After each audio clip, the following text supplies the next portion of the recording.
सहनावतु सहनौ भुनक्तु सह वीर्यं करवावहै तेजस्विनावधीतमस्तु मा विद्विषावहै। ॐ शान्ति शान्ति शान्तिः। ॐ पूर्णमदः पूर्णमिदं पूर्णात् पूर्णमुदच्यते पूर्णस्य पूर्णमादाय पूर्णमेवावशिष्यते। ॐ शान्ति शान्ति शान्तिः। श्रुतिस्मृतिपुराणानाम् आलयं करुणालयं नमामि भगवत्पादं शङ्करं लोकशङ्करं शङ्करं शङ्कराचार्यं केशवं बादरायणं भाष्यकृतौ वन्दे भगवन्तौ पुनः पुनः। ईश्वरो गुरुरात्मेति मूर्तिभेदविभागिने व्योमवद्व्याप्तदेहाय दक्षिणामूर्तये नमः। सर्ववेदान्तसिद्धान्त गोचरं तमगोचरम् गोविन्दं परमानन्दं सद्गुरुं प्रणतोऽस्म्यहम्।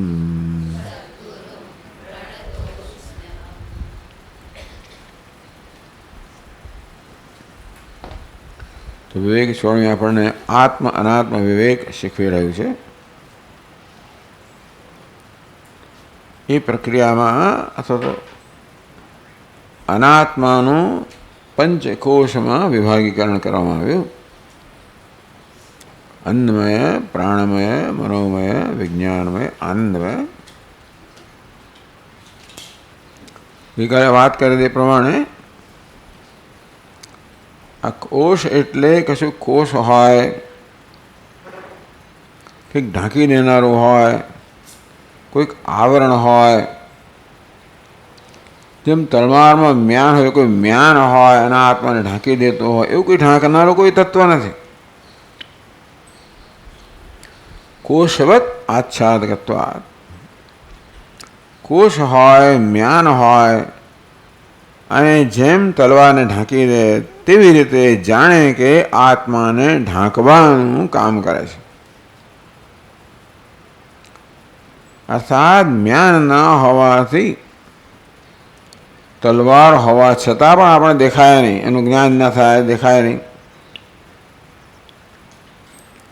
તેમ આત્મા છે છતાંય પણ આપણને દેખાતો નથી અથવા તો એનો વાસ્તવિક અનુભવ થતો નથી. એટલે આપણે કલ્પના કરીએ કે જેવી રીતે તલવારને ઢાંકનારી કોઈ મ્યાન છે તેવી રીતે જાણે કે આત્માને ઢાંકનારું કશુંક છે, કોષ છે. એથી વધારે આત્મા છે, આસપાસ કશું એને વીંટળાઈને રહેલું છે અને આત્માને ઢાંકી રહ્યું એવી કલ્પના કરવાની જરૂર નથી. પણ કોષ જેવી રીતે તલવારને કે કોઈ પદાર્થને ઢાંકી રાખે તેવી રીતે કશુંક છે જે જાણે કે આત્માને ઢાંકી રાખે છે. જાણે કે આત્મા ઢંકાય નહીં, તલવાર તો ઢંકાઈ જાય.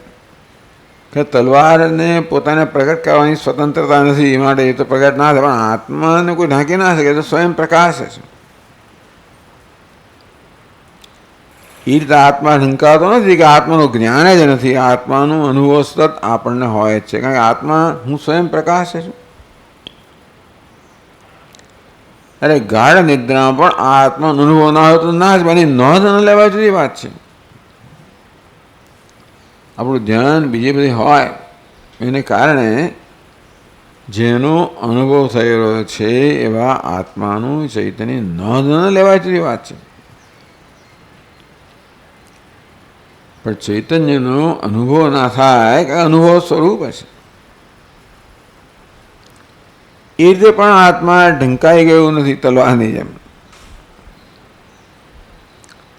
પરંતુ એમ કહેવાય કે આત્મા પોતાના વાસ્તવિક સ્વરૂપમાં ઓળખાતો નથી. એટલું જ નહીં, પરંતુ પોતાનું વાસ્તવિક સ્વરૂપ છે એના કરતાં વિપરીત રૂપે ઓળખાય છે. આમ આત્મા પૂર્ણતા આત્માનું સ્વરૂપ છે, એને અપૂર્ણ દેખાડનારું કશુંક છે. જાણે કે અપૂર્ણ બનાવનારો નહીં, અપૂર્ણ દેખાડનારો. આનંદ સ્વરૂપ આત્માને દુઃખી દેખાડનારું જાણે કશુંક છે. આમ આત્માનું પોતાનું જે વાસ્તવિક સ્વરૂપ છે, વાસ્તવિક મહાનતા છે, મહિમા છે, એ મહિમાને જાણે કે ઢાંકી દઈને ત્યાં તેનાથી તદ્દન વિપરીત ખ્યાલ જન્માવામાં આવે છે. આવું આપણા જીવનમાં થઈ રહ્યું છે. ગઈકાલે વાત કરી કે વેદાંત કોઈ સિદ્ધાંત નથી, થિયરી નથી, દર્શન છે. બહુ મહત્વની વસ્તુ છે. બીજા બધા દર્શનો કહેવાય ખરા, એ બધા સિદ્ધાંતો છે, થિયરી છે. વેદાંત થિયરી નહીં, દર્શન છે, જે છે ને સમજાવે છે, બતાવે. જેમ અવિજ્ઞાન, વિજ્ઞાન દર્શન છે, થિયરી નથી, હાઇપોથેસિસ નથી. ગુરુત્વાકર્ષણ બતાવે છે જે છે તેને, જે અનુભવ થઈ રહ્યો છે એ અનુભવને સમજાવે છે. તેમ જીવનમાં આપણે જે અનુભવી રહ્યા છીએ એને સમજાવવાનું છે. એને માટે વૈજ્ઞાનિકો જેમ ભિન્ન ભિન્ન પ્રકારના ઇક્વેશનો, સમીકરણોથી એમને સમજાવવાનો પ્રયત્ન કરે, તો વેદાંત શાસ્ત્ર ભિન્ન ભિન્ન પ્રક્રિયાઓથી, આ કોષ એક પ્રક્રિયા છે. સમીકરણ કહો, પદ્ધતિ કહો, દૃષ્ટાંત કહો, આ કોષના દૃષ્ટાંત દ્વારા આપણને જે થઈ રહ્યું છે અથવા આપણે અનુભવી રહ્યા છીએ એની સમજ આપે છે. એટલે બધા દૃષ્ટાંતો છે, એના માટે કોઈ પણ દૃષ્ટાંતને એની મર્યાદાની બહાર એને ખેંચ ન કરવી જોઈએ.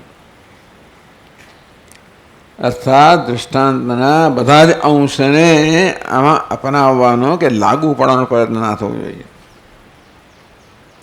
દૃષ્ટાંતનો જે અંશ લાગુ પડે છે, કોષવત આચ્છાદકત્વાદ, કોષ જેવી રીતે મ્યાન કે કોષ જેવી રીતે તલવારને ઢાંકી દે છે,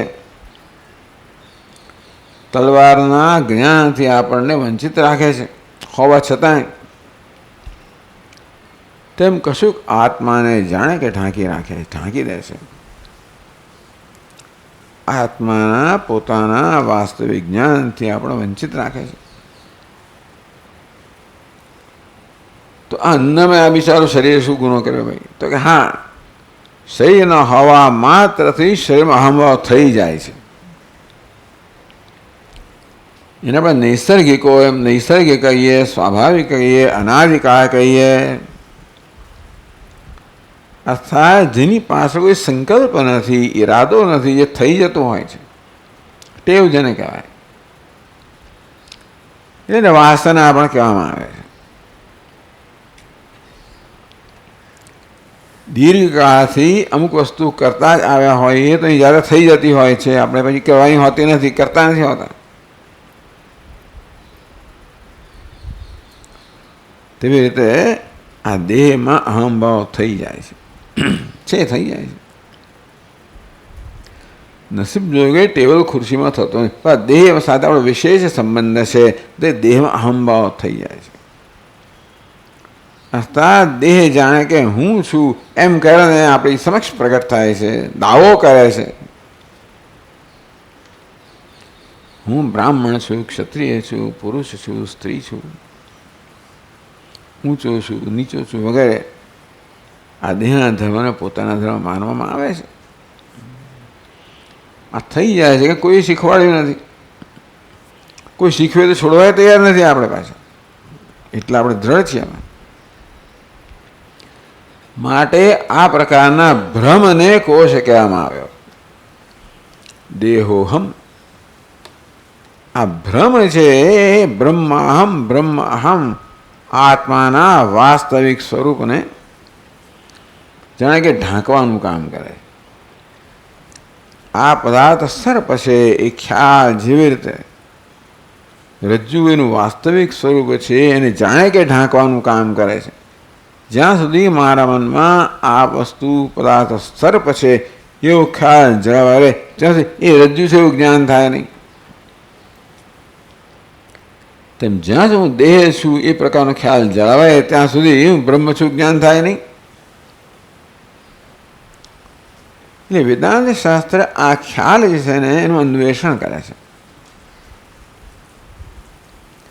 તતઃ પદમ તત્પરિમાર્ગતવ્યમ, એનું પરિમાર્ગણ કરવું છે, અન્વેષણ કરવું છે કે આ તું કહે છે કે હું દેહ છું એ કહેવા તારી કારણ છે ખરું?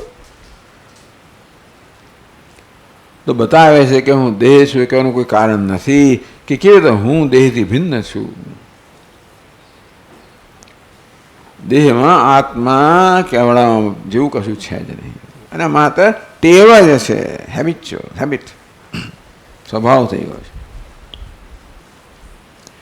પ્રાણ હું છું, મન હું છું. મન કોને કહેવાય? આપણા એમ કહેવાય કે આપણા વ્યક્તિત્વમાં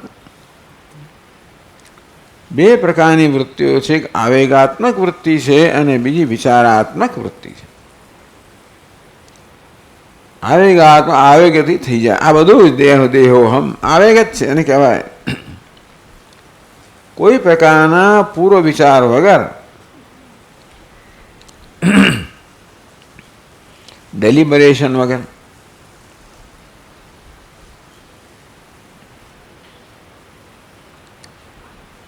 એટલે કે કોઈ પ્રકારના કારણ વગર, વિચાર વગર, ચિંતન વગર, સમજ વગર જે ખ્યાલ આપોઆપ થઈ જાય એને આપણે ટેવ કહીએ, સ્વભાવ કહીએ. એટલે આ પ્રકારના મનમાં ચીરાઓ પડી ગયા છે. દેહ આવે એટલે તરત મારા મનમાં ખ્યાલ જન્મે જ હું દેહ છું. આ વ્યક્તિ સામે આવે તરત ખ્યાલ જન્મે મારામાં કશોક અંદર ચીરાઓ પડી ગયેલા છે. આ વસ્તુઓ છે એ ચીરાઓને જાગૃત કરે છે, ઉદ્બોધિત કરે છે. એમ કહેવાય જેમ બટન દબાવે ને તેવી રીતે આમ દેહ જાણે કે બટન દબાવવાનું કામ કરે છે. દેહોહમ હું દેહ છું ખ્યાલ જન્મવાનું કામ કરે છે. એટલે આપણે કંઈ કરી શકીએ. આ સ્વભાવથી થતું હોય, ટેવથી થતો હોય એનો ઉપાય કહો છે સાવધાની. એનો ઉપાય ધ્યાન આપવું, સાવધાન બનવું કે તું વિચારા વગર કહી રહ્યો છે કે હું દેહ છું. સાવધાન બનવું એટલે એ ખ્યાલને, વિચારને કસોટીએ ચડાવવો કે હું અને દેહ એક હોઈ શકે, હું ને પ્રાણ એક હોઈ શકે, હું ને મન એક હોઈ શકે. તો આમ આપણા અંતઃકરણ, મન અને બુદ્ધિ એ બે મુખ્ય વિભાગમાં વિભક્ત કરવામાં આવ્યા. એમાં મનનો આ જે સ્વભાવ છે, આવેગાત્મક કહો, વગર વિચારે માની લેવું કહો, આવી ટેવ છે. આમ દેહમાં, પ્રાણમાં, મનમાં, બુદ્ધિમાં અહંભાવ કરવો થઈ જતો હોય છે ને એને આપણે મન કહ્યું. આ મનની ભિન્ન ભિન્ન વ્યાખ્યાઓ થતી હોય છે, પણ અહીં વિવેક ચૂડામણીમાં મનસ, મનોમય કોષનું જેમ વર્ણન છે ને એમાં આપણા અંતઃકરણની આ પ્રકારની વૃત્તિ જે રાગ દ્વેષ કરી બેસે છે, અર્થાત વસ્તુ કે વ્યક્તિને જોયું એટલે આપોઆપ આવે કે જન્મે, ગમે છે નથી ગમતું, સારું છે ખરાબ છે, જોઈએ છે નથી જોઈતું,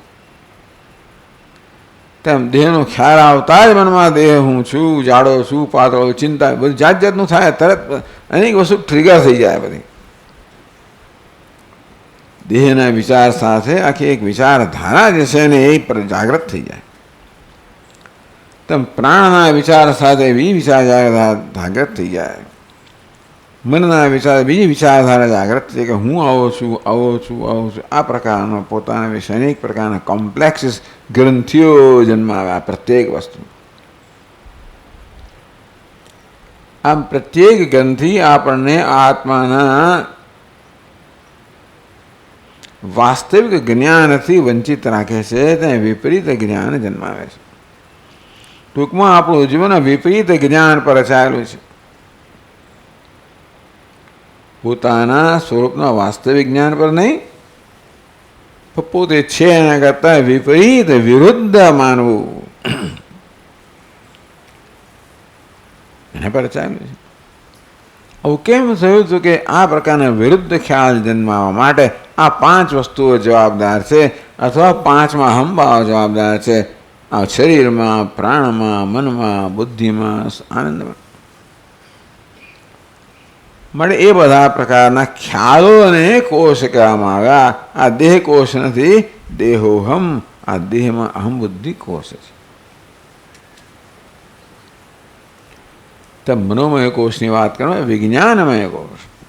વિજ્ઞાન કોને કહેવાય? અહીંયા બુદ્ધિને વિચારાત્મક, વિચાર કરીને બધું નક્કી કરે. વિચાર કર્યા વગર નક્કી કરનારું મન છે, વિચાર કરે નક્કી કરનારી બુદ્ધિ છે. વિચાર કરે એટલે સાચો વિચાર કર્યો નહીં, પણ વિચાર કરીને કે પોતે પોતાને ખાતરી થઈ હા બરાબર છે, આ પ્રકારે જ છે. આમ બુદ્ધિમાં આ પ્રકારનો નિર્ણયાત્મક જે આપણે છે, બુદ્ધિમાં નિર્ણય કે દેહ હું છે એવો નિર્ણય જન્મેલો છે. એ નિર્ણય જાળવવાના કારણે છે ટેવ પડી ગઈ. એટલે મન છે, મનમાં આ બધા જે ખ્યાલો જન્મેલા છે, આવેગો જન્મેલા છે, ટેવો જન્મેલી છે, એ મૂળ તો બુદ્ધિમાં થયેલા નિશ્ચયના પરિણામે છે. જેમ કોઈ વ્યક્તિ વિશે આપણા મનમાં અનુભવ કે નિશ્ચય જન્મ્યો હોય કે આમ જ છે, એટલે પછી મન વિચાર કર્યા વગર માની જ લેવાનું. આમ દરેક મોટાભાગની વસ્તુઓના સંપર્કમાં આપણે આવીએ ત્યારે મનમાં આપોઆપ જ એના વિશેનો ખ્યાલ કે જજમેન્ટ જન્મતું જાય છે. બુદ્ધિએ ક્યારેક એવું જજમેન્ટ કરેલું વિચારીને આવો છે, આવો છે, આવો છે, પછી અંદર દ્રઢ થઈ ગયો ને પછી વિચાર્યા વગર મન આપોઆપ એ પ્રકારે જ એ નિર્ણય કરે અને એ પ્રકારે વર્તનાર મન છે, બુદ્ધિ નથી.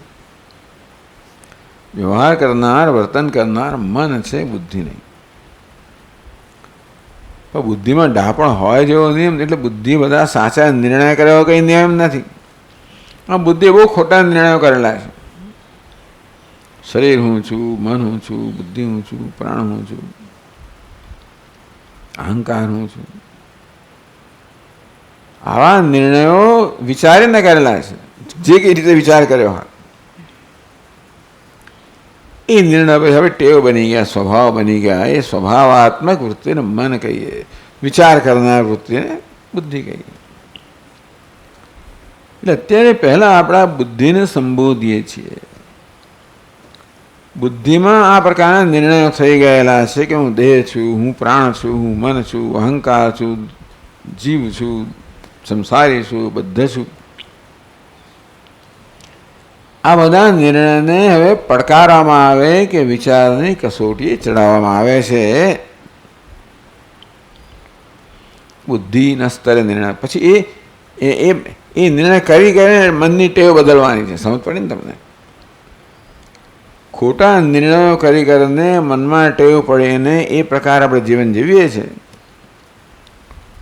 તે બધા નિર્ણયમાં ખોટાપણું ક્યાં છે, દોષ ક્યાં છે એ સમજીને એ નિર્ણય બદલી કે ના બે દેહનું દેહનો દ્રષ્ટા છું. પ્રાણનો દ્રષ્ટા છું, મનની વૃત્તિઓનો દ્રષ્ટા છું, બુદ્ધિના ખ્યાલોનો દ્રષ્ટા છું, અરે અહંકારનો પણ દ્રષ્ટા છું. એ હકીકત છે. તો આ હકીકત છે એ બુદ્ધિના ધ્યાનમાં લાવવામાં આવે અને બુદ્ધિ પછી એને કન્વિન્સ થાય. વાત તો બરાબર છે ભાઈ. આ દેહ શું કહેવાનું મારું કારણ નથી, હું એનો સાક્ષી છું, દ્રષ્ટા છું. આ પ્રકારે બુદ્ધિના નિર્ણયો બદલવા. કેવી રીતે બદલવા? વિચારથી, તર્કથી, યુક્તિથી. એ યુક્તિ ક્યાંથી પ્રાપ્ત થાય? શાસ્ત્રમાંથી પ્રાપ્ત થાય. કયું શાસ્ત્ર? તું બ્રહ્મ છે. આ મૂળભૂત શાસ્ત્ર. એમાં યુક્તિઓ જન્મે. હું બ્રહ્મ હોઉં તો દેહ ના હોઉં? તો કેમ દેહ નથીની યુક્તિઓ જન્મે? એ પ્રકારની યુક્તિઓ જે શાસ્ત્રને અનુરૂપ છે, શાસ્ત્રના દર્શનને અનુરૂપ છે, એ દ્વારા બુદ્ધિનું આ ખોટું દર્શન બદલવામાં આવે. એ દ્વારા મનની ટેવો બદલવામાં આવે. એ દ્વારા આપણે ધીમે ધીમે આપણા જ્ઞાનમાં, સ્વભાવમાં સ્થિત થઈએ. આ પ્રક્રિયા છે. એટલે કહ્યું બુદ્ધિર્બુદ્ધિન્દ્રિય સાર્ધમ સવૃત્તિ. અને કરતું બુદ્ધિ આ વિજ્ઞાનમય કોષનું વર્ણન કરવામાં કે બુદ્ધિ અને જ્ઞાનેન્દ્રિયો મળીને એમાં અહમભાવ. બુદ્ધિને જ્ઞાન અહમભાવને વિજ્ઞાનમય કોષ કહેવામાં આવે. એમાં મુખ્ય કર્તૃલક્ષણ. હું કરતા છું, કર્મ કરનાર છું, આ પ્રકારનો સંકલ્પ જન્મ્યો શેમાં? બુદ્ધિમાં. એમ કયા ભોગતા આપણું મનમાં છે, કરતા આપણા બુદ્ધિમાં, એવું કેવું હોય તો કહી શકાય. ક્યારેક બુદ્ધિમાં જ કરતા ભોગતા બંને પણ કહેવામાં આવે. તો આ પ્રકારે ઉપાધિમાં અહમભાવ ધરાવનાર મૂળ બુદ્ધિ છે. એટલે કે ઉપાધિ હું છે, નિર્ણય કરનાર મૂળ બુદ્ધિ છે. એને અહંકાર કહેવાય, એને જીવાત્મા કહેવાય. અનાદિકાલો એમ અહમ સ્વભાવ જીવ સમસ્ત વ્યવહાર ઓઢા. અનાદિકાળથી આ પ્રકારે ઉપાધિમાં અહમભાવ કરવો એવો નિર્ણય બુદ્ધિમાં અજ્ઞાનને કારણે થયેલો છે. એને અહંકાર કહો, જીવ કહો, સંસારી કહો, કરતા ભોગતા કહો, અનાદિકાળ સમસ્ત વ્યવહાર બધા પ્રકારના વ્યવહારનું વહન કરનાર આ અહંકાર છે, વિજ્ઞાનમય કોષ છે. વિજ્ઞાનમ કર્માણી કુર્તે યજ્ઞમ કુર્તે કર્માણી છે. યજ્ઞ કરે એટલે કે વૈદિક કર્મ કરે, લૌકિક કર્મ કરે. વિજ્ઞાન વિજ્ઞાન તનુતે કર્માણી તનુતે પીછા. અને કર્મ મળે એટલે કર્મનું ફળ પ્રાપ્ત થાય. પછી એને ભોગવવાનું હોય, એને માટે નવો જન્મ લેવો પડે, સ્વર્ગ નરકમાં જવું પડે. સમસ્ત વ્યવહાર ઓઢા કરોતિ કર્માણી આપી પૂર્વવાસના. આમ કરતાપણાની વાસના હોવાને કારણે હંમેશા બુદ્ધિમાં હું કરતા એવો ખ્યાલ જ જન્મે. એનાથી પ્રેરે અને કર્મ કરે. એટલે બધા કર્મ આપણા કર્તૃત્વ બુદ્ધિથી થતા હોય છે.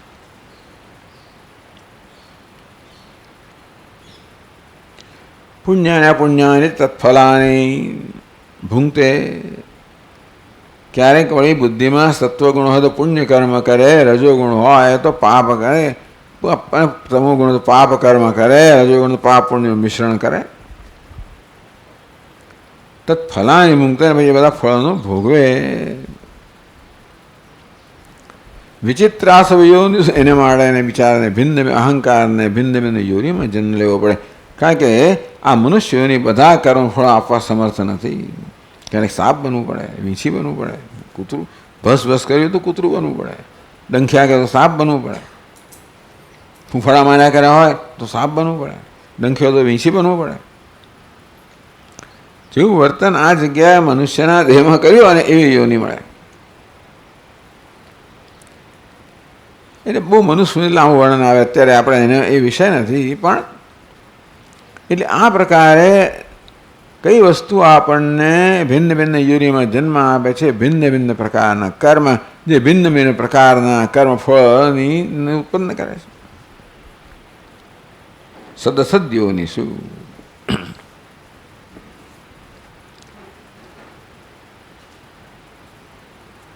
આયાત નિર્યાત અધો ઉર્ધ્વમેશ, ક્યારેક અધો યોનિમાં, ઉર્ધ્વ યોનિમાં, ઉપર નીચે આવ્યા જ કરે, બિચારો ચક્કર માર્યા કરે. પૂજ્ય સ્વામીજીને સોરો ગો રાઉન્ડ કહેતા હતા. મેરી ગો રાઉન્ડ કહેવાય ને, સોરો ગો રાઉન્ડ છે જીવન.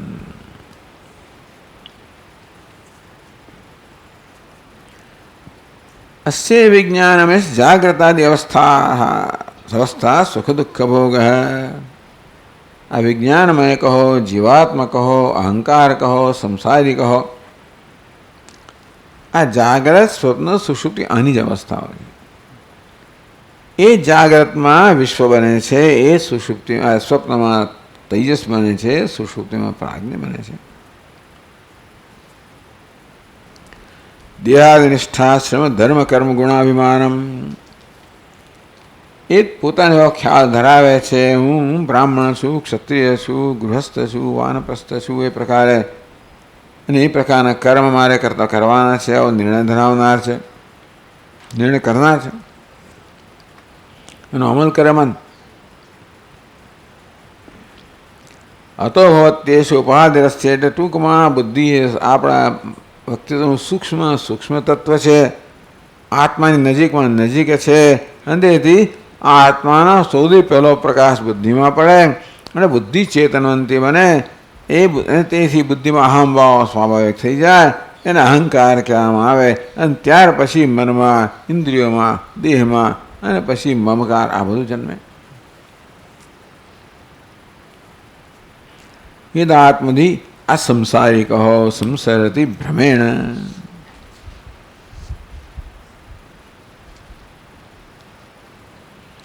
એટલે શું થાય છે? આ મૂળ પ્રશ્ન અહીંયા આ બધી આ જગ્યાએ છે. વેદાંત શાસ્ત્ર બુદ્ધિને સંબોધે છે, બુદ્ધિમાં નિર્ણય થયેલા છે, એના માટે બુદ્ધિને સંબોધે છે. પેલા જો ભાઈ આ નિર્ણય કરવાથી શું ભલે થાય છે, તો તું પહેલાં જો. માણસ જીવનને એક વ્યસ્તમાં એવો અટવાઈ ગયો છે કે આ જીવનનું એક સમગ્ર દર્શન કરવાની તક મળતી ને દર્શન કરાવે છે આપણને. તું જો ભાઈ શું થાય તને, કેવું ઉર્ધાધો યોનિમાં કેવી તારી આ ભટકતો, કેવી તારી આ હાલત છે. તું તો આમ નફો આમાં અટવાઈ ગયો છું. પણ જરા જીવન વિશે વિચાર કર. સ્વયં પરિચ્છેદોપેતે બુદ્ધે તાદાત્મ દોષેણ પરમ મૃષાત્મન સર્વાત્મક સ્તનભી વીક્ષતે સ્વયં.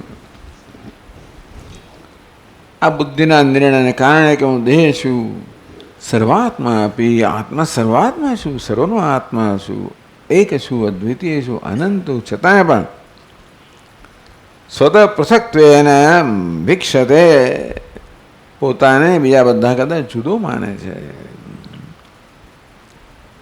તું જે આત્મા, જે હું આત્મા છું, પણ હું આત્મા જુદો, તું આત્મા જુદો, આ પ્રકારે જુદાઈ ઉત્પન્ન થાય છે આ ઉપાધિમાં અહંભાવને કારણે.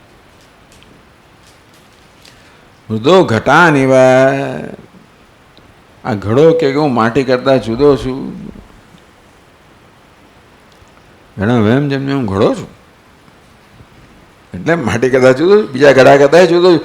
એટલે આ જે સર્વાત્મા છે, માટી જે સર્વનો આત્મા છે, બધા ઘડાનો આત્મા છે, એ પોતાની જાતને એકમાં મર્યાદિત કરીને બહુ દુઃખી થાય છે બિચારો. એમ કરવાથી જો જીવનમાં કંઈ સમસ્યા બહુ દુઃખી થાય. બીજા એ બધા ઘડા ક્યાં જતા રહે ખબર. પણ નાનો ઘડો એટલે આના બીજી ગ્રંથિઓ જન્મે, મોટો હોય તો ત્રીજી ગ્રંથિ જન્મે. તેથી બધી વસ્તુ જતી રહે અહીંયાથી.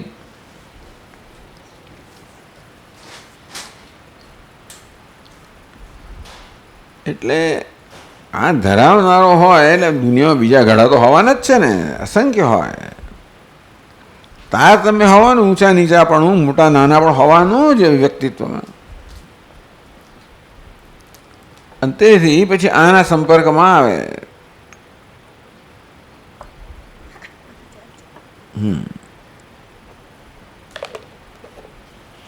એટલે તરત નાના ગ્રંથિ જન્મે. પછી હું કંઈક છું. આના બીજી ગ્રંથિ જન્મે. ટૂંકમાં ગ્રંથિઓ તરત જન્મે અને ત્યાં એ ગ્રંથિથી પ્રેરાઈને બધું જીવન જીવાતું હોય છે. પૃથક્ત્વેન મુદ્દો ઘટાનિવા. જેમ ઘડો પોતાને માટીથી જુદો જોઈએ, બીજા ઘડાથી જુદો જોઈએ, તેવી રીતે આ વિજ્ઞાન અહંકાર જીવાત્મા પોતાના આત્માથી જુદો માને, બીજા જીવોથી જુદો માને. ઉપાધિ સંબંધ વશાત પરાત્મા ઉપાધિ ધર્માન અનુભાતિ તદ્ગુણ. અને તેથી આત્મામાં પરસ્પર અધ્યાસ થયો. જેવી રીતે અયઃ પિંડ અગ્નિ અને લોખંડનું તાદાત્મ્યને કારણે અગ્નિ પણ લોખંડના ગુણો ધારણ કરે. લોખંડ જેટલું જ દેખાય, લોખંડને જેવો આકારનો દેખાય, તેમાં આત્મા બુદ્ધિ જેટલો દેખાય, બુદ્ધિના આકારનો દેખાય. બુદ્ધિના ગુણોને પોતાનો ગુણ માની લે, બુદ્ધિની મર્યાદાને પોતાની મર્યાદા માની લે. હયો વિકારાત વિકાર વિન્યવાન સદૈક વિપર સ્વભાવ. અરે સદા એક રૂપોપી, સ્વભાવ એક જ રૂપ છે. પરમ સ્વરૂપ છે, છતાં સ્વભાવથી સ્વરૂપથી પરમ છે, અનંત છે, એક છે, અદ્વિતીય છે. અને છતાં આવું થઈ રહ્યું છે. જીવનમાં દુઃખી થવાનું કોઈ કારણ ન હોવા છતાં બધું દુઃખ થઈ રહ્યું છે. એટલું જ નહીં, પરંતુ દુઃખનું કારણ માણસ ખબર ન હોવાને કારણે જુદી જ જગ્યાએ હવાતિયા મારે છે. અહીંયા તલવાર વિજય, ત્યાં તલવારો વિજયા જ કરે છે માણસ. ક્યાં? હવામાં તલવારો વિજય છે. પેલું જોયા કરતો હશે હાલત.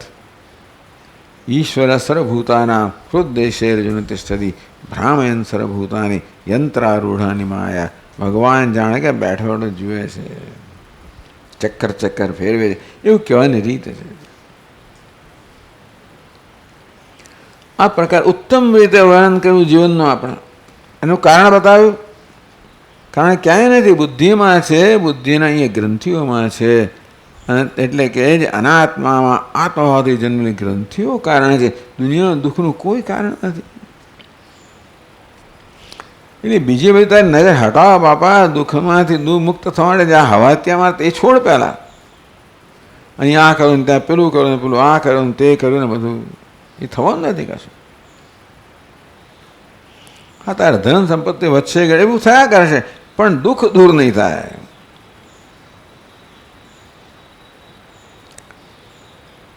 In India, people are uncomfortably miserable. In US, they are comfortably miserable. Comfort આવશે, અગવડની સગવડ આવશે, પરંતુ આગળ દુઃખ જવાનું નથી. એ કારણ જતું નથી.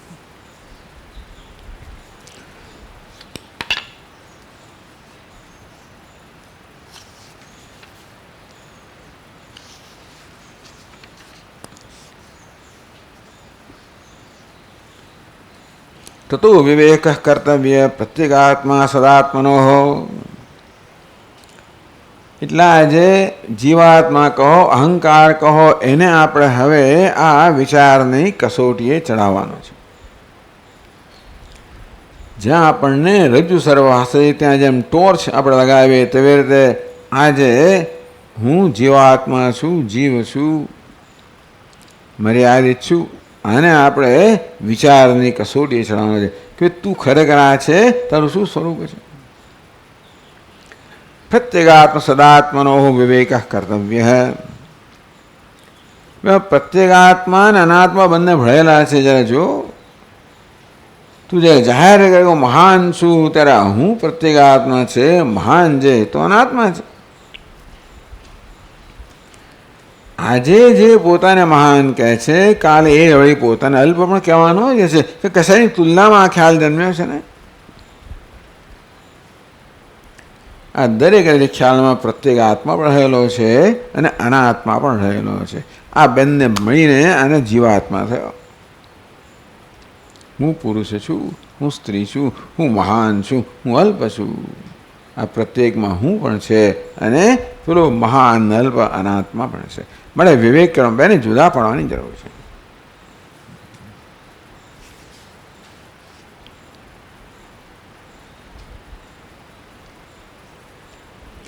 એટલે કહ્યું કે આ બધી વસ્તુઓ જે છે મહાન અલ્પ આ બધું શું છે વિકારિત્વાદ જડત્વાદ ચ પરિચ્છિત છિન્નત્વ હેતુતઃ. તો મહાન કહે છે વિકારી છે જડ છે અલ્પ છે આવનારો જનારો છે જન્મનારો મરનારો છે એમાં હું આવતો નથી જતો નથી જન્મતો નથી મરતો નથી સ્વયં પ્રકાશ છે પૂરો પરપ્રકાશ છે એ પ્રકારે વિવેક કરવા. દૃશ્યત્વાદ વિચારિત્વાદ નિત્યત્વાદ નિત્ય નિત્ય દૃશ્યતે ઈશ્યતે. એટલે કે આ બધી વસ્તુ મહાન છું મહાન કહો અલ્પ કહો મોટો નાનો સ્ત્રી પુરુષ બધું કેવી દૃશ્ય છે વિચારે હમણાં છે ને પછી નથી. પિતાનો ખ્યાલ ગયો અને પુત્રનો આવે ને એ ગયો ને પેલો વિચારિત્વાદ.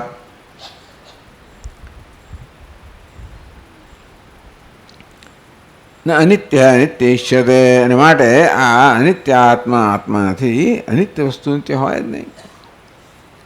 આ પ્રકારે વિવેક કરવાનું કોઈ આપણે ધ્યાન આપવાનું કહ્યું. ધ્યાન નથી આપતા માટે આપણે આ વિચારને સ્વીકારી લઈએ છીએ કારણ કે આપણે એને કસોટીએ વિચારની કસોટી ચડાવ્યો નથી. આ પ્રકારે ચડાવવાનો. વિજ્ઞાનમય કોષ આનંદમય કોષ હું સુખી છું આનંદમય કોષ. હું કરતા છું ભોગતા છું કરતા છું વિજ્ઞાનમય કોષ. ભોગતા છું મનોમય કોષ. વળી ભૂખ્યો છું તરસ્યો છું પ્રાણમય કોષ. જાડો છું પાતળો છું નંદમય કોષ.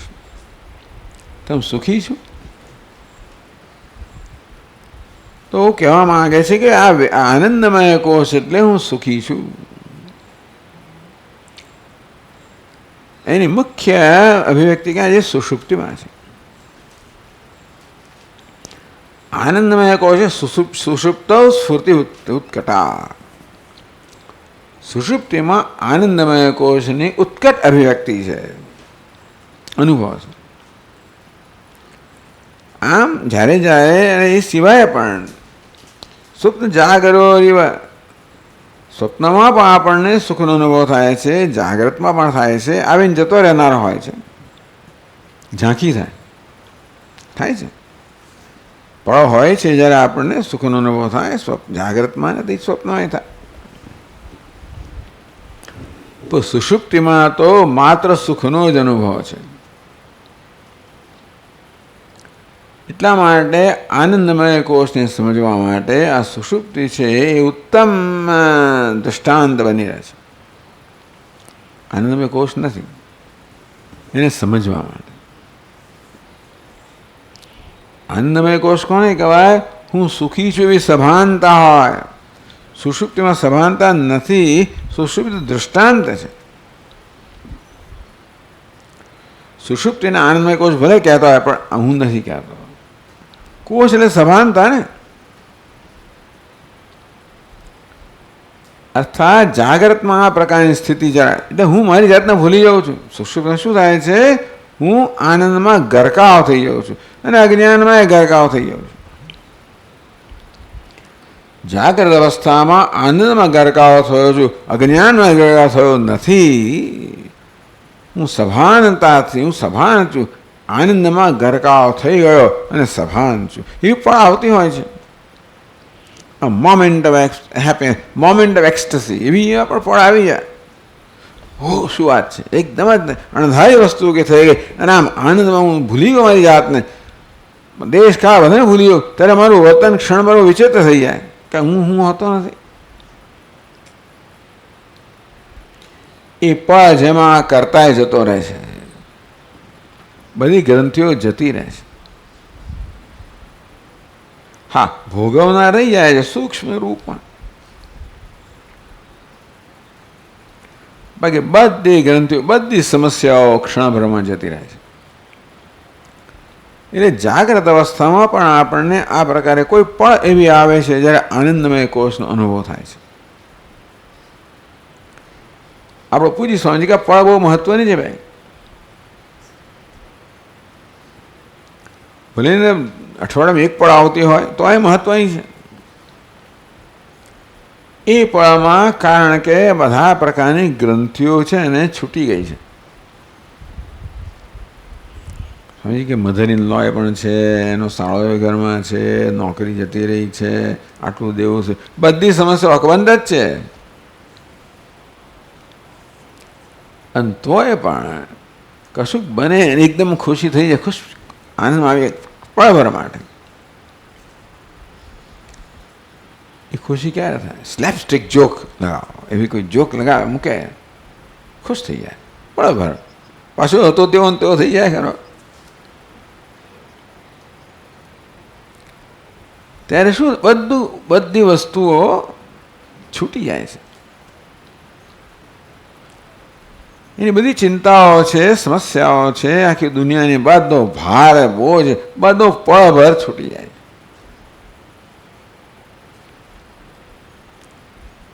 એ છૂટી ક્યારે જાય? એ જ્યારે મારું સ્વરૂપ ના હોય ત્યારે. બાકી તો છૂટે જ નહીં. એને સ્વરૂપ કહેવાય છે, છૂટે નહીં. પાણી ક્યારે ઠંડક ના છોડે. પાણીને ગરમ કરીએ તો પાણી ગરમી છોડી દે ધીમે ધીમે, કારણ કે ગરમીનો સ્વભાવ નથી. ઠંડક ક્યારે ના છોડે. તે આ પ્રકારની આનંદની પળની અંદર જ્યારે હું ગરકાવ થઈ જાઉં આનંદમાં, બધી ગ્રંથિઓ જતી રહે. આના બહુ મોટા દાંત છે એટલે કોઈ હસતો જ નથી બિચારો, બહુ એને સંકોચ થાય છે. પણ આવું કંઈ કાંઈ ને એકદમ હસી પડે પછી બંધ કરી દે એનું મોં, એ જુદી વાત છે. એ બધી ગ્રંથિઓ જતી રહે છે. એ મારું સાચું સ્વરૂપ છે. ત્યારે મને મારી સ્વરૂપની ઝાંખી થાય છે, અનુભવ થાય છે.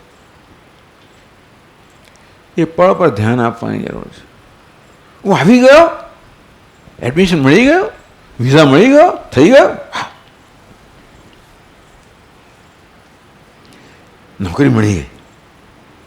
બીજી ક્ષણે પછી અનેક પ્રકારની ચિંતાઓ જગા થઈ, એ જુદી વાત છે.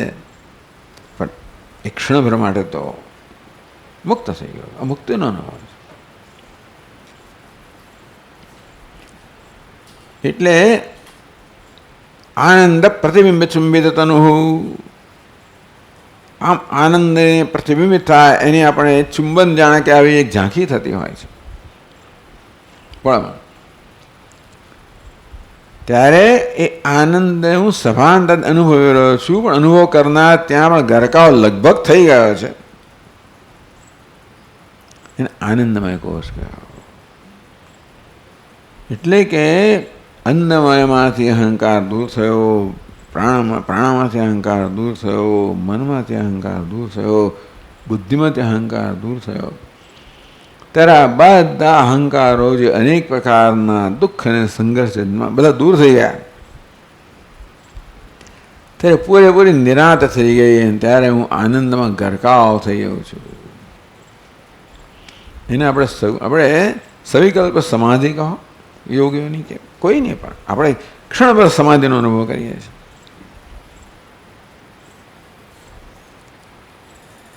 પણ ત્યારે જ્ઞાન નથી કે હું આનંદ સ્વરૂપ છું. બસ આટલો જ તફાવત છે. ત્યારે એને કહેલું તું આનંદ ભોગતા નથી, તું સ્વરૂપ છે, તો તરત સમજી જાય.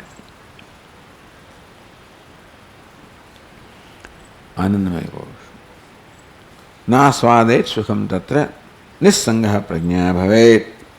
ગૌરવાચાર્ય મહારાજ કે ભાઈ ત્યાં તો અટકી ના પડીશ, સુખનો આસ્વાદમાં અટકી ના પડીશ, જા નિસ્સંગ પ્રજ્ઞા ભવેત. હું આનંદ સ્વરૂપ છું, આનંદનો ભોગતા નથી. એ ભોગતાપણું પણ છેવટે તમે એને છોડી દો, કે એ પણ અજ્ઞાનની ઉપર એ જ છૂટે. છોડવાની રીત કઈ છે કે આ ખોટું છે, મિથ્યા છે, અજ્ઞાનની ઉપર છે, આ મારું વાસ્તવિક સ્વરૂપ એ જ છૂટે. છોડવાની કઈ રીત છે? નીતિ નીતિ શું? આવું નથી, હું છું કે આવું નથી, એ ત્યારે છૂટે.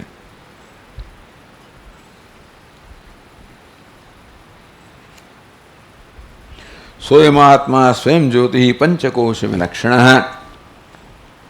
આત્મા સ્વયં જ્યોતિ, સ્વયં સ્વરૂપ, સ્વયં જ્યોતિ, પંચકોશ વિલક્ષણ. આ બધા પાંચે કોષનો પ્રકાશક છે, વિલક્ષણ છે, જુદો છે, પોતાના મહિમામાં રાચનારો છે કે વિરાજમાન છે. અવસ્થાત્રય સાક્ષી, 3 અવસ્થાનો સાક્ષી છે. નિર્વિકારો નિરંજન, નિર્વિકાર છું, નિરંજન છું. નિરંજન એટલે બધા પ્રકારની અંજન મલિનતાથી મુક્ત છું, નિર્મળ છું. સદાનંદ વિજ્ઞ, સદા આનંદ સ્વરૂપ છું. સ્વાત્મ વિપશ્યતા, બુદ્ધિમાન મનુષ્યએ આ આત્માને પોતાનું સ્વરૂપ જાણવું જોઈએ.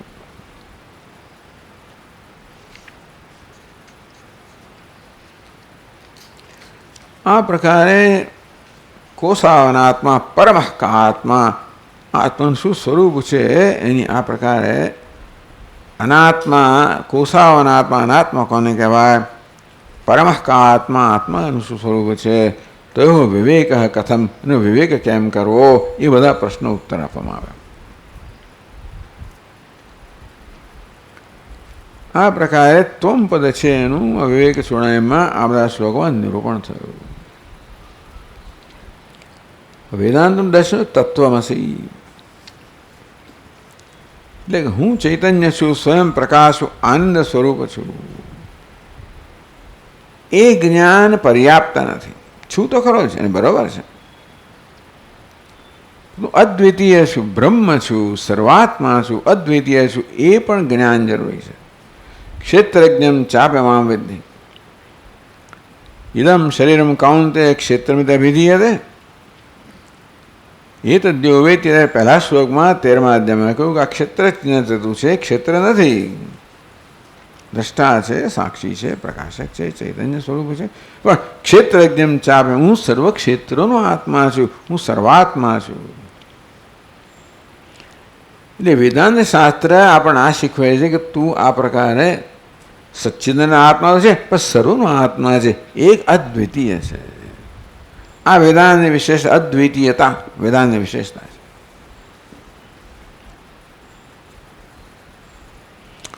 એ માટે ત્વમપદ તત્પદનું ઐક્ય, એ પારિભાષિક શબ્દોમાં કહીએ તો, એટલે વિવેક ચૂડામણીમાં તત્પદ, જેને ઈશ્વર કહેવામાં આવે છે, ત્વમપદ જીવાત્મા, તત્પદ ઈશ્વર, એનું પણ વર્ણન કરવામાં આવે છે કે ઈશ્વર કોણ છે? જગતનું કારણ છે. કેવું કારણ છે? ઉપાદાન કારણ છે. નિમિત્ત કારણ તો ખરો જ, પણ ઉપાદાન કારણ છે. આ જગતનું આ વૈવિધ્યપૂર્ણ, વિષમતાપૂર્ણ નામ રૂપાત્મક જગત જે છે, જેમાં અનેકાત્મકતા છે, વિવિધતા છે, વિષમતા છે, જ્યાં કશું સરખું જ નથી, અસમાનતા છે. આ જગતનું એક કારણ છે. બધી વિવિધતાથી, અસમાનતાથી મુક્ત એવું કારણ છે. અદ્ભુત વસ્તુ છે, સમજી, કલ્પના બહારની વસ્તુ છે.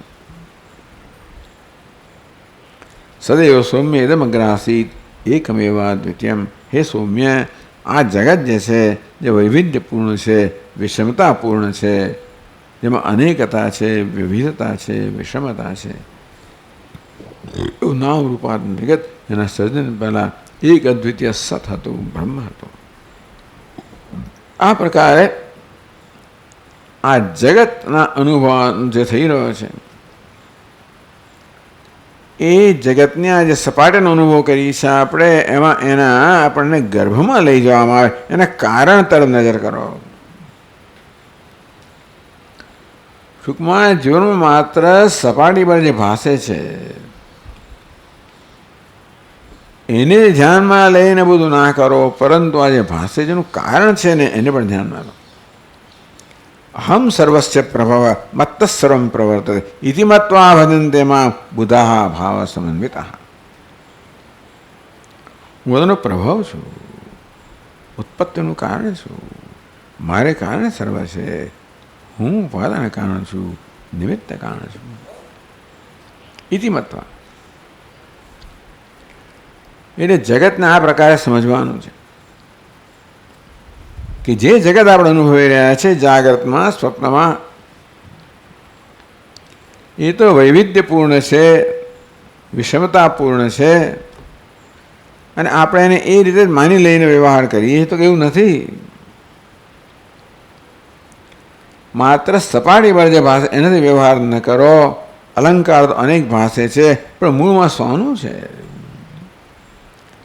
તરંગો અનેક ભાસે, મૂળમાં જળ હશે, એ પ્રકારે સમજીને વ્યવહાર કરો. આ સોનું છે એ પ્રકારે હું ધ્યાનમાં રાખીને વ્યવહાર કરીશ તો જ પછી આ પદાર્થ છે એની સાથે યોગ્ય વ્યવહાર થશે. નહીં તો આને માટે એક, આને માટે બીજો ખ્યાલ, બંગડીની બુટ્ટીની કંઠી તો એટલું જ માત્ર નથી. આ બધું શું છે? સુવર્ણ છે. પછી એને બંગડી કંઠી તરીકે વ્યવહાર કરો કે પછી બુટ્ટી તરીકે વ્યવહાર કરો, એટલે યોગ્ય જગ્યાએ પહેરો. અહીં ના નથી, કંઠીની યોગ્ય જગ્યાએ પહેરો. હું સોનું પહેરી રહ્યો છું. ધીસ ઇઝ શું કહેવાય એને? ચેઇની ગોલ્ડ. ગોલ્ડન ચેઇન નહીં, ચેઇની ગોલ્ડ. ગોલ્ડન રિંગ નહીં, રિંગી ગોલ્ડ વગેરે વગેરે. Party clay. તમે જુઓ એટલે આ સ્પષ્ટતા, ક્લેરિટી ક્યાં સુધીની છે. હું આ કંઠી સાથે વ્યવહાર કરી રહ્યો છું નહીં, કંઠીના રૂપમાં એટલા સુવર્ણ સાથે વ્યવહાર કરી રહ્યો છું. બુટ્ટીના રૂપમાં એટલા સુવર્ણ સાથે વ્યવહાર કરું ત્યારે પછી મારી આખી દ્રષ્ટિને મારું વર્તન જુદું થઈ જશે. હું સોના વ્યવહાર કરતો તો આ બુટ્ટી છે ને નાનકડા પણ મહત્વનું નહીં રહે, કંઠીનું મોટા પણ મહત્વનું નહીં રહે. એ પ્રકાર આપણું ધ્યાન દોરવામાં આવે છે કે આ જગતનું એક કારણ છે, ઉપાદાન કારણ છે. જેમ સોનું બધા અલંકારનું ઉપાદાન, તેમ જગતનું ઉપાદાન કારણ છે. તદેદમ પરમાદ્વૈતમ સ્યા સસ્માદ અન્યસ્ય વસ્તુતઃ અભાવાસ્તુન અભાવાત. વાસ્તવમાં જગત જે છે આ સત છે, પરમ છે, અદ્વૈત છે. આ સત સિવાય બીજી કોઈ વસ્તુ નથી, અદ્વિતીય છે. યદિદમ સકલમ વિશ્વમ નારૂમ પ્રતીતમ અજ્ઞાનાદ. અજ્ઞાનને કારણે જે બધું અનેક રૂપે આ ભાસી રહ્યું છે જગત, તત્સર્વમ બ્રહ્મ એ વાસ્તવમાં જગત કેવું છે? સત છે, બ્રહ્મ છે, એક અદ્વિતીય છે. પ્રત્યસ્તા શેષ ભાવના દોષમ. આ નામ રૂપમાં અનેક બધા દોષ રહેલા છે. જગતમાં દરેક પદાર્થમાં અનેક બધા ગુણના દોષ રહેલા છે. પણ આ બધાનું કારણ કેવું છે? બધા પ્રકારના દોષથી રહિત, અનેક વિકલ્પો, બધા વિકલ્પથી રહિત, અનેક બધા દોષથી રહિત, બધા દ્વૈતથી રહિત, ભેદભાવથી રહિત. આ જગત આપણામાં માત્ર જગતને એ જ આટલું સપાટી પર જે ભાષે છે એને સત્યમાં તો ભેદભાવ જ જન્માવે. એ જુદો હું જુદો. એટલા માટે સમજવાની જરૂર છે. જે આપણે જેની સાથે વ્યવહાર કરીએ છીએ એ આટલું જ આવું જ છે. એ તરત મારામાં ભેદભાવ જન્માવે છે કે જગત જુદું હું જુદો. તો કે એવું નથી. કારણ જોઈશું તો આ તું ને હું બધી વસ્તુનું એક જ કારણ છે જેમાં કોઈ ભેદભાવ નથી. પ્રત્યસ અશેષ ભાવના દોષ. આ ભેદભાવને દહાનાથી મુક્ત છે. હવે આપણે તો બંગડી બુટ્ટીનું દ્રષ્ટાંત આપ્યું હોય એટલે અડધું પડધું દ્રષ્ટાંત છે. પણ કલ્પના કરો, આ બુટ્ટી છે ને એ આની સાથે વ્યવહાર કરીને કહે છે તું બંગડી છે, હું બુટ્ટી છું. બુટ્ટીને કહે ભાઈ તું સુવર્ણ છે. આ ભેદભાવ, આ ખરેખર કોણ છે? બંને સોનું છો. અને માટે આવા કોઈ પ્રકારનો ભેદ વાસ્તવમાં છે નહીં સોનાની દ્રષ્ટિએ. આ દ્રષ્ટિ બદલવાની જરૂર છે. જે છે જ સોનું જ છે, આ ખોટી દ્રષ્ટિ છે. સાચી દ્રષ્ટિની જરૂર છે. હું બ્રહ્મ છું, સત છું. એ રીતે તારે વ્યવહાર જોવું. પહેલાં તો કોઈ દોષ ના રહે, ભેદભાવ ના રહે. ભેદભાવ ના રહે એટલે કોઈ પ્રકારની તુલના ના રહે, કોઈ પ્રકાર રાગ દ્વેષ ના રહે, કોઈ પ્રકારનો સંસાર ના રહે. જ્યાં આગળ ભેદ છે ત્યાં ભેદભાવની કલ્પના કરીને બહુ દુઃખી થઈએ છીએ આપણે. એ બતાવે છે કે ક્યાંય ભેદભાવ નથી. આ કાર્યમાં ભેદભાવ છે, કારણ બધા પ્રકારના ભેદભાવના દોષથી મુક્ત છે.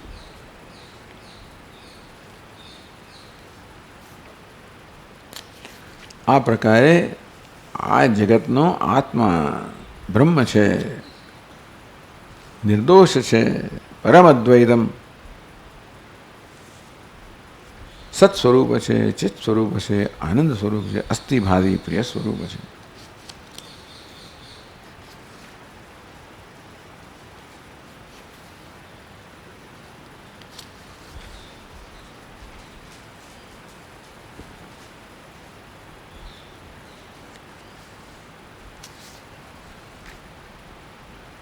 તો હવે આપણી પાસે જાણે કે બે ખ્યાલ થયા. એક તો જગતનું સર્જન કરનાર સત સ્વરૂપ પરમાત્મા ઈશ્વર.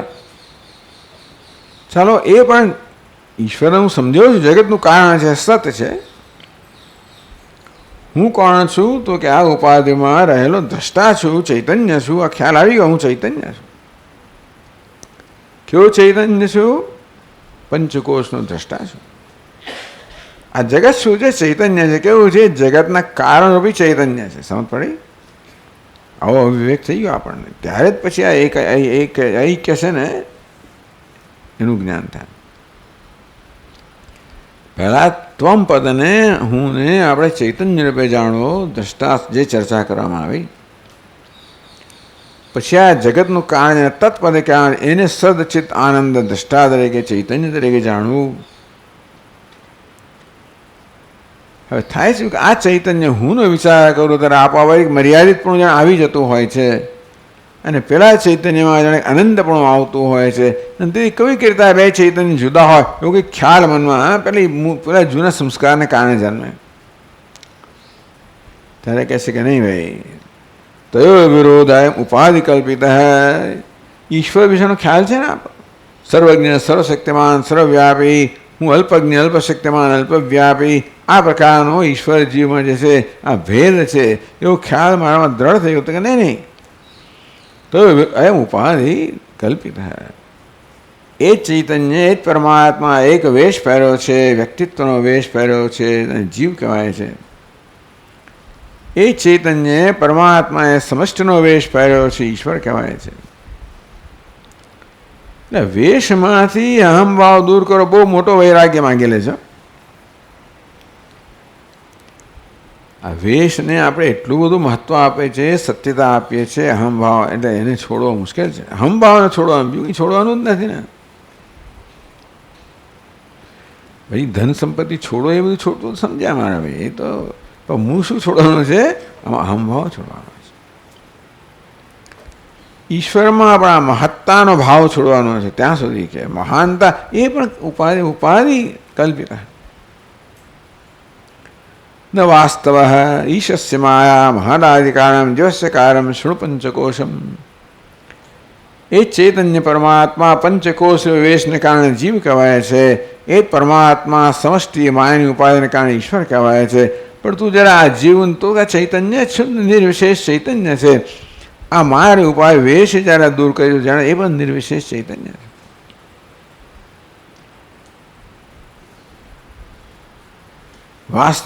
ઉપાધિ ભેદ, આ કોઈ વાસ્તવ ભેદ નથી. ઈશ જીવયો વેશ અધિભેદા સત્સ્વભાવ તો વસ્તુ કેવલમ. ઈશ્વર જીવ માટેનો ભેદનો ખ્યાલ જન્મે છે ને એ ઉપાધિને મહત્વ આપવાને કારણે.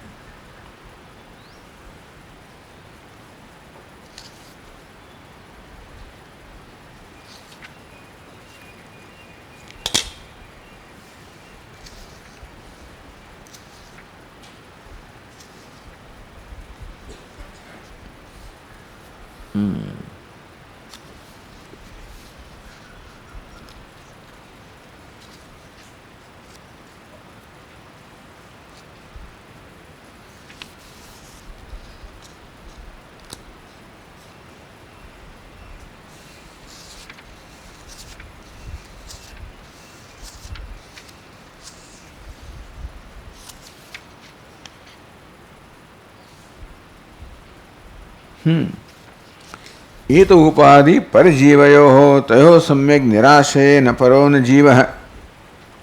ટૂંકમાં જીવ છે એ ચૈતન્ય, આ વ્યક્તિગત ઉપાધિ સહિતના ચૈતન્ય જીવ કહેવામાં આવે અને સમષ્ટિ ઉપાધિ સહિતના ચૈતન્યને ઈશ્વર કહેવામાં આવે.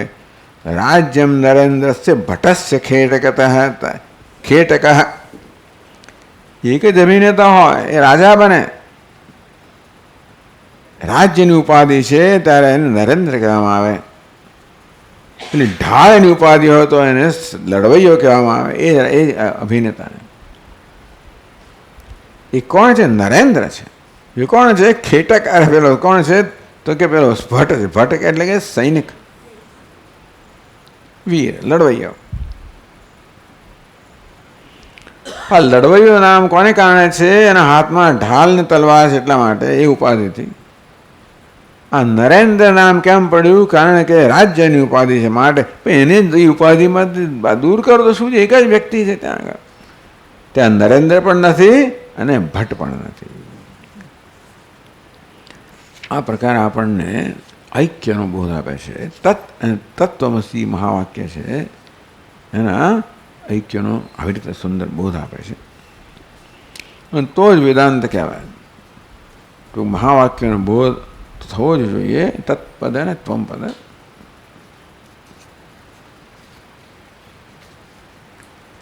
આ બોધ આવ્યા પછી કહેશે કે તું હવે ધીમે ધીમે આને ધ્યાનમાં રાખ.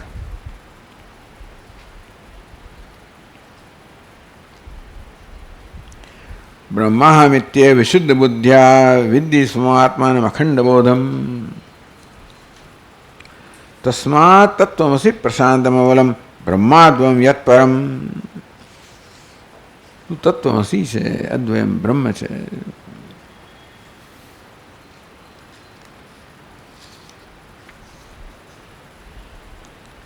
જાતિ નીતિ કુલ ગોત એટલે કે આ પ્રકારનું ધ્યાન કર. જાતિ નીતિ કુલ ગોત્ર દુર્ગમ નામ રૂપ ગુણ દોષ વર્જિતમ. આ જાતિ નીતિ કુલ ગોત્ર આ બધા ઉપાધિના દેહના ધર્મો છે. તું દુર્ગમ એથી ક્યાંય પણ અન્ય છે. નામ રૂપ ગુણ દોષ વર્જિતમ. નામ રૂપ અને ગુણના દોષથી રહિત છે. દેશ કાળ વિષયાથી વર્તિવત. દેશકાલ વિષય આ બધાથી અતીત છે. તદ્બ્રહ્મ તત્વમસી ભાવે આત્મની. તારા અંતઃકરણમાં સદભાવના કર, દર્શન કર કે તું બ્રહ્મ છે. કેવું બ્રહ્મ તું છે? જાતિ નીતિ ગોત્ર આ બધાથી કુલ ગોત્ર દૂર. નામ રૂપ ગણ દોષથી વર્જિત. દેશકાલ વિષયથી અતીત. પ્રકારે 10 સુંદર શ્લોકોમાં તત્વમસી યદ બ્રહ્મ તત્વમસી, જે બ્રહ્મ છે તે તું છે. એ પ્રકારે આત્મની ભાવે તારા આત્મામાં ચિત્તમાં મનમાં ભાવના કર, વિચાર કર, દર્શન કર. એટલે હવે એ વસ્તુની આવશ્યકતા છે જેથી એ આપણો પોતાનો નિશ્ચય બને.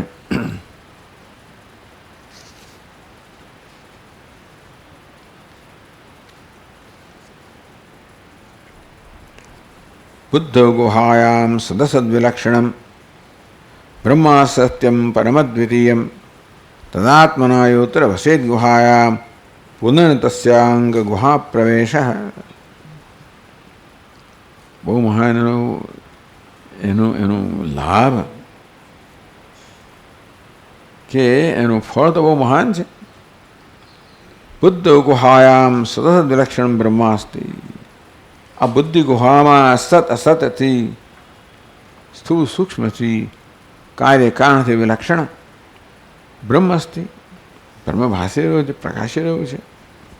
સત્યમ પરમ અદ્વિતીયમ, સત્ય સ્વરૂપ પરમ અદ્વિતીય કાર્યકારણ વિલક્ષણ બ્રહ્મ આ બુદ્ધિરૂપી ગુહામાં ભાસી રહ્યું છે. અહમ અહમ એ રીતે. એટલે ભગવાન બિચારો નજીકમાં નજીક છે. આ બધી મુશ્કેલી ઊભી કર્યા પછી પણ એણે ઉકેલ તો ઉકેલ પણ રાખેલો જ છે. તમારે ક્યાંય બહાર જવાની જરૂર પણ નથી. એ પ્રકારે બુદ્ધો ગુહાયામ બ્રહ્માસ્તિ તદાત્મનાયોત્ર વસેન માડે. તેથી એ બ્રહ્મ હું છું. એ પ્રકારે તું નિવાસ કર, એ પ્રકારે તું સ્થિત થા. અન્નમય પ્રાણમય મનોમય હું નથી. બુદ્ધિ ગુહામાં અહમ અહમ ભાસી રહેલો બ્રહ્મ હું છું. પુનરસ્યાંગ પછી એને ફરી ગુહામાં પ્રવેશ નહીં કરવો પડે, યોનિમાં પ્રવેશ નહીં કરવો પડે, ફરી જન્મ નહીં લેવું પડે. માટે આ રીતે બ્રહ્મ તત્વમસી ભાવે આત્મની. આત્મની ભાવે આત્મામાં અંતઃકરણમાં આ પ્રકારે ભાવના કર, આ પ્રકારે દર્શન કર. બ્રહ્મ હું છું. આ પ્રકારે આત્મનાત્મ વિવેક, તત્વમસી મહાવાક્યનો વિવેક, એના પર આધારિત ધ્યાન કે ચિંતન, અને એ પ્રકારે પોતાના સ્વરૂપમાં નિષ્ઠા, એ પ્રકારનો ઉત્તમ ઉપદેશ કરવામાં આવ્યો. હવે આ જ્ઞાનનો જે પ્રતિબંધ છે એની વાત કરવામાં આવશે, આપણે જોઈશું આગળ. ઓમ પૂર્ણમદઃ પૂર્ણમિદં પૂર્ણાત પૂર્ણમુદચ્યતે પૂર્ણસ્ય પૂર્ણમાદાય પૂર્ણમેવાવશિષ્યતે. ઓમ શાંતિ શાંતિ શાંતિ. શંકરં શંકરાચાર્યં કેશવં બાદરાયણં સૂત્રભાષ્યકૃતૌ વંદે ભગવन्तौ પુનઃ પુનઃ. ઈશ્વરો ગુરુરાત્મેતિ મૂર્તિભેદવિભાગિને વ્યોમવદ્વ્યાપ્તદેહાય દક્ષિણામૂર્તયે નમઃ. ઓમ શાંતિ શાંતિ શાંતિ. હરિ ઓમ. શ્રી ગુરુભ્યો નમઃ. હરિ ઓમ.